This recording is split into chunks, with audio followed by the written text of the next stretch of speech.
Hi hello എല്ലാ കൂട്ടുകാർക്കും നമ്മുടെ ചാനലായ ക്വാളിറ്റി ഷെയ്ഡ്സിലേക്ക് സ്വാഗതം. അപ്പോൾ നമുക്കിന്നൊരു ചമ്മന്തിപ്പൊടി ഉണ്ടാക്കിയാലോ?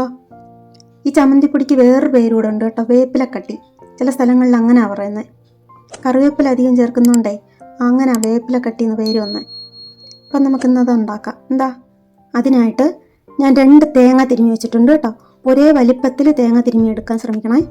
ഈ തേങ്ങയിലേക്ക് നമുക്ക് ഒരു ഇച്ചിരി ഉലുവ, 1 സ്പൂണ് കുരുമുളക്, 1 സ്പൂണ് ഉഴുന്ന്, ഇത്രയും ചേർത്ത് കൊടുക്കാം കേട്ടോ. കുരുമുളകിന് പകരം ലാസ്റ്റ് കുരുമുളക് കൂടി ചേർത്താലും മതി. ഇപ്പോൾ എൻ്റെ കയ്യിൽ വറ്റൽ മുളകും മുഴുവൻ മല്ലി ഇല്ലാത്തത് കൊണ്ട് ഞാൻ ലാസ്റ്റ് മല്ലിപ്പൊടിയും മുളക് പൊടിയും ചേർക്കാം.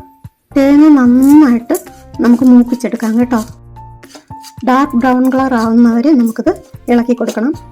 കൈയെടുക്കാതെ ഇളക്കുക കേട്ടോ. ഇതിലേക്ക് കറിവേപ്പില കൂടെ നമുക്ക് ചേർത്ത് കൊടുക്കാം കേട്ടോ. എന്നിട്ട് നന്നായിട്ട് ഇളക്കാം. ചില സ്ഥലങ്ങളിലുണ്ടല്ലോ ഉള്ളിയും പിന്നെ ഇഞ്ചി, വെളുത്തുള്ളി ഇതൊക്കെ ചേർക്കാറുണ്ട്. പക്ഷേ ഇതൊന്നും ഞാൻ ഇപ്പോൾ ഇതിനകത്ത് ഇടുന്നില്ല കേട്ടോ. അതൊക്കെ ചേർക്കുമ്പോഴേ പെട്ടെന്ന് കേടാകാനുള്ള സാധ്യതയുണ്ട് കേട്ടോ. അതുകൊണ്ടാണ് ഞാനതൊന്നും ചേർക്കുന്നില്ല ഇപ്പോൾ. ഇതിപ്പോൾ നമുക്ക് ഏകദേശം 1 മാസം വരെ സ്റ്റോർ ചെയ്യാൻ പറ്റും. അതുപോലെ തേങ്ങ വറക്കുമ്പോൾ കരിയാതെ നോക്കണേ, അല്ലെങ്കിൽ എന്താ അറിയാമോ, അതിൻ്റെ ടേസ്റ്റ് തന്നെ വേറെ ആയിപ്പോവും. ചമ്മന്തിപ്പൊടിയുടെ ടേസ്റ്റേ ഉണ്ടാവില്ല, വേറൊരു ടേസ്റ്റ് ആയിപ്പോവും. ഇതിപ്പോൾ തേങ്ങ മൂത്ത് വരാൻ തന്നെ ഏകദേശം 1/2 മണിക്കൂറോളം എടുക്കും. അപ്പോഴത്തേക്കും നമുക്കൊരു പാട്ട് പാടിയാലോ? മാനത്തെ ശിങ്കാരത്തോപ്പിൽ ഒരു ഞാലിപ്പൂവൻ പഴത്തോട്ടം, മാനത്തെ ശിങ്കാരത്തോപ്പിൽ ഒരു ഞാലിപ്പൂവൻ പഴത്തോട്ടം,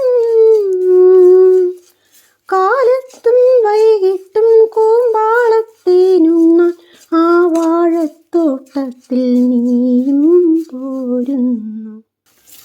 തേങ്ങയുടെ കളറൊക്കെ മാറി വരുന്നുണ്ട് കേട്ടോ. പക്ഷെ ഇതൊന്നും പോരാ, നല്ലോണം ബ്രൗൺ ആക്കി എടുക്കണം.